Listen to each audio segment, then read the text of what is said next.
Bien, simplemente para cambiar de tema y unir los Beatles con los libros, con el tema de los libros, para ir a temas, a otros asuntos que te involucran. Se habla de que un libro fue el que inspiró al asesino de Lennon, El guardián sobre el centeno, sí, claro. de Salinger. Yo creo que esa mente enferma, yo en primer lugar creo que Salinger es un clásico de clásicos que no puede inspirar al asesinato absolutamente de nadie. Yo creo que la insanía mental la traes mucho antes de Salinger.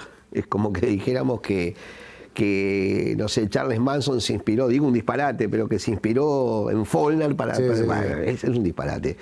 Mike Chapman era un tipo enajenado mental que privó a la humanidad de una persona más, porque fue John Lennon, pero podía haber sido Jaime Clara, Boris Faringola, cualquiera, el asesino es el asesino igual.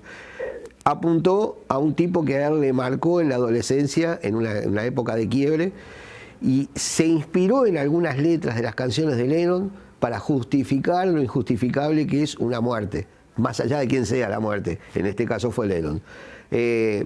Pensar que el guardián en el centeno o que Salinger puede haber inspirado a la muerte, bueno, yo qué sé, es faltarle respeto a Salinger además, ¿no? Los fanáticos de Borges odian a María Kodama, los fanáticos de Lennon odian a Yoko Ono. Bueno, yo creo que no es tan general. Los fanáticos de Borges odiamos a María Kodama. No cabe ninguna duda. Y bueno, ¿y no es más o menos lo mismo? Pero después, cuando tuvimos la suerte de charlar 10 minutos en Guadalajara el año pasado con María Kodama, empezamos a atenuar un poco el odio. Encontramos casi un ser humano detrás de María Kodama. Y esto es sarcástico, irónico, pero real. Y empezamos a charlar de cosas que de repente te hacen atemperar esa suerte de odio.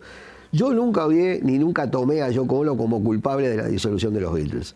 Yo creo que el culpable si buscamos un culpable, el culpable fue el desgaste, el dinero y los terceros, que no pasaban por Yoko Ono, que pasaban por Allen Klein, que pasaban por un montón de gente que estaba ahí en la vuelta tratando de hacer su partido. Y después, por una especie de mala visión o de asesoramiento no adecuado de repente, con aquella cosa de Apple, de producir discos para para el otro, del amiguismo, y bueno, todo eso devino en un desgaste en la relación de John y Paul, que después de separados los Beatles se mataban, desde las carátulas de los discos hasta las letras de las canciones, se tiraban con lo peor, hasta que el tiempo fue curando también eso, y yo creo que de no haber mediado la inesperada muerte de Lennon, inexorablemente, y antes de la muerte de Harrison obviamente, hubiera habido un reencuentro de los cuatro, pero no para una nueva carrera discográfica, sino de repente para la grabación de 2, 3 temas, que igualmente, y en esto discuto muchísimo entre otros con nuestro querido amigo Luis Fernando Iglesias, igualmente hubieran estado a destiempo.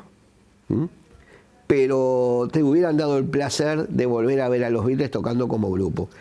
El álbum blanco, que es otra de las grandes obras de los Beatles, apenas un escalón para mi gusto, esto es subjetivo, más abajo del Sgt. Pepper's, muestra cuatro músicos tocando en conjunto, pero no un conjunto de 4 músicos. Inclusive hay canciones en las que no tocan los 4. Allí hay 4 músicos solistas, amigos o no tan amigos ya, acompañándose entre sí.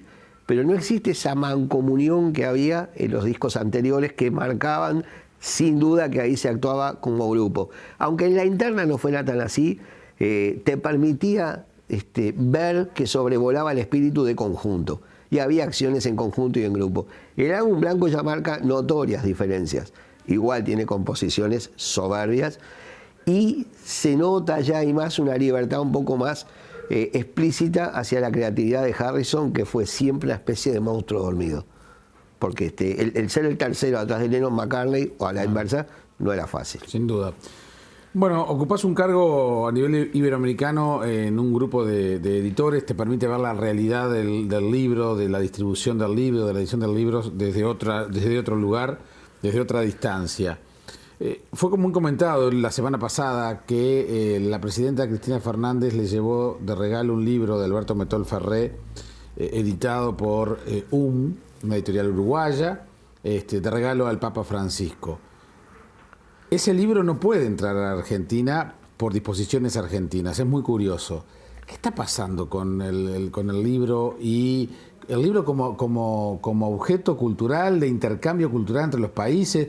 Yo quiero comprar un libro editado en el exterior, me resulta más fácil comprarlo por internet que encargárselo como toda la vida lo pude hacer a una librería. Esto no pasa por la voluntad ni de editores, ni de libreros, ni de distribuidores, y cada país rige su proteccionismo como mejor le guste, ¿no? Como mejor le vaya.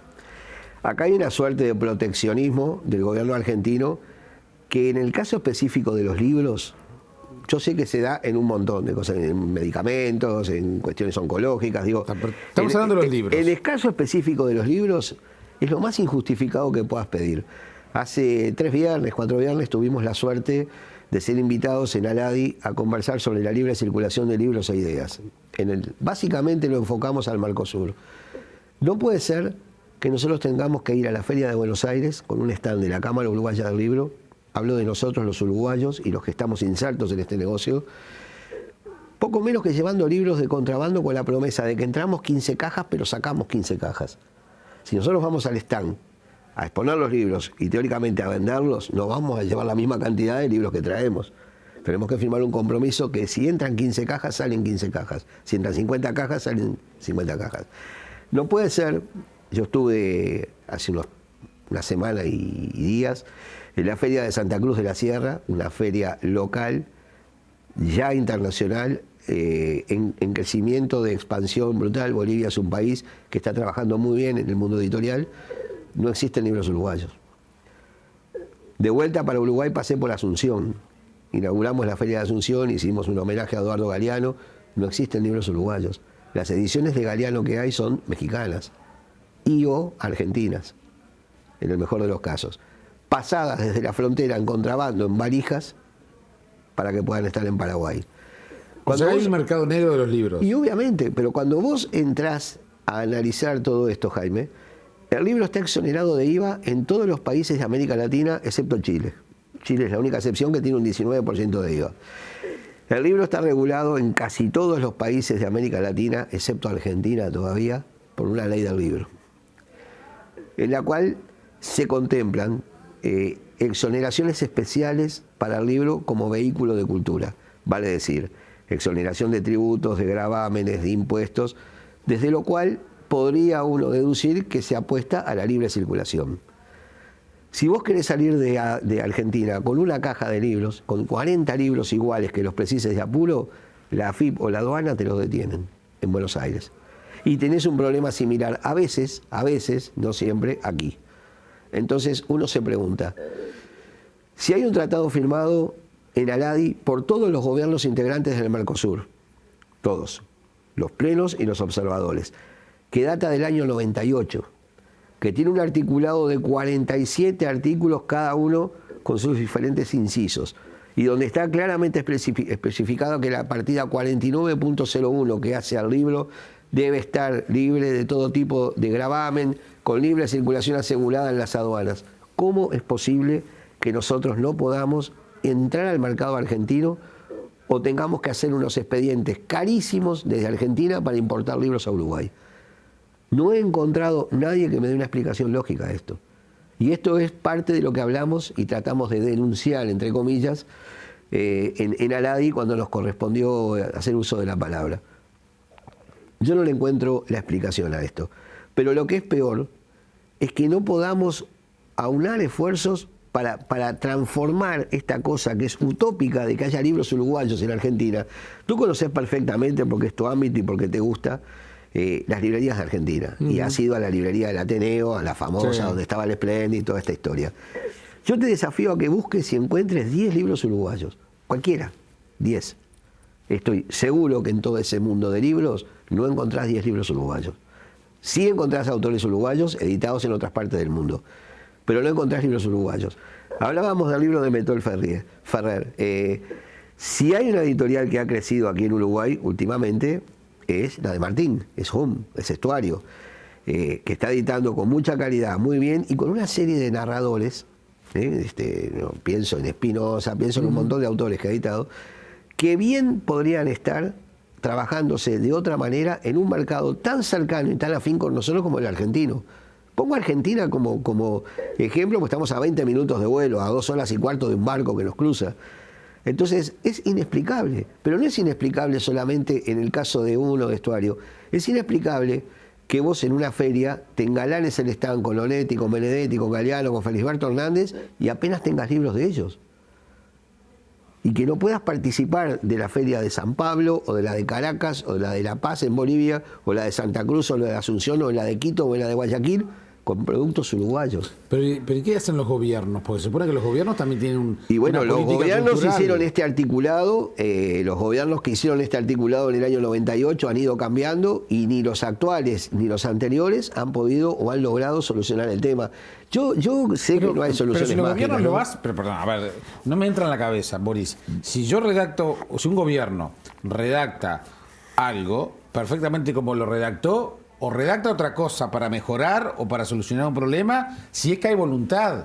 Y yo lo que me llama la atención, sobre todo cuando los gobiernos se llenan la boca con el tema de la cultura, Hay un Mercosur cultural. se supone. Hay un secretario cultural del Mercosur. Digo, hay un Mercosur funcionando en Aradi, aquí, en Montevideo. Y bueno, ¿y entonces? Y entonces, lamentablemente, Jaime, no hemos logrado que el tema de la libre circulación sea un hecho real.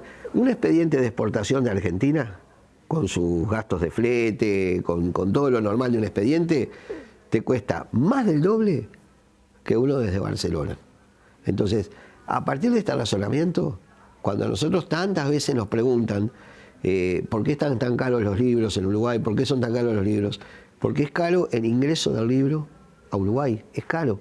Pero no es caro porque el editor o porque el importador se quiera enriquecer. En un mercado de 3 millones de habitantes no vas a tener editores millonarios, no los vas a tener. Locales no los vas a tener.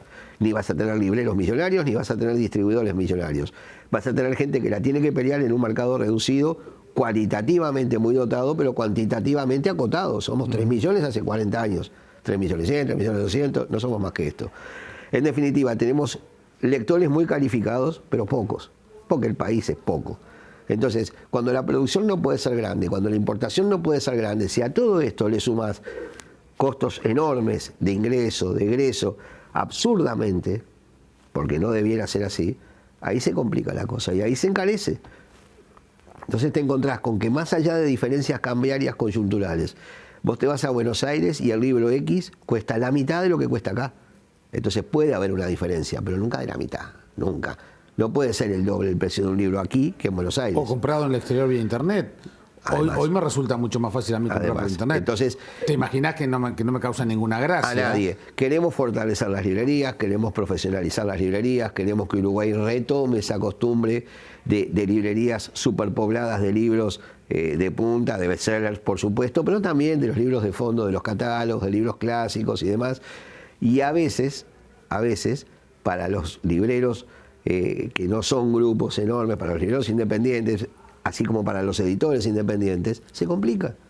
Se complica o se vienen desde Argentina con una valijita, con 3 de cada uno, con 4 de cada uno, rezando para que en Colonia o en Montevideo no te lo saquen, entonces después ahí los tenés exhibidos en la librería. Es absurdo. Es terrible. Es absurdo. ¿Quién tiene que mover la ficha? ¿En qué cancha está la pelota? Y los gobiernos, en primer lugar, los gobiernos que integran el Mercosur, porque favoreciendo el Mercosur, yo creo que esto después por expansión se logra a nivel de todo el continente. Pero lo primero... O sea, Dirección de Cultura del MEC, por ejemplo. Y sería buena cosa. Lo que pasa es que tampoco va a depender de la Dirección de Cultura solo. Me consta que el nuevo director... No sé. Está bien. El nuevo director, así como hubo a Chugar en el gobierno anterior, Sergio Mautone, tiene la mejor buena intención de solucionar esto. Tampoco depende directamente del gobierno uruguayo solo.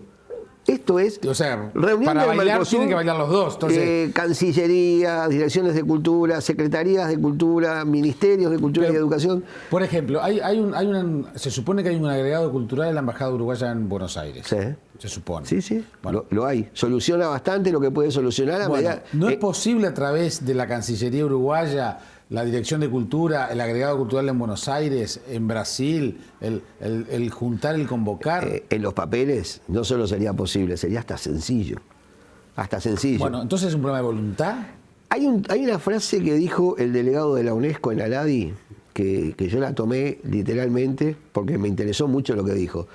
Él dijo: coloquemos la cultura como prioridad en las agendas presidenciales. Cuando me tocó hacer uso de la palabra, me tomé la libertad de acotar. para lo cual necesitamos menos teoría y más praxis, al estilo Habermas.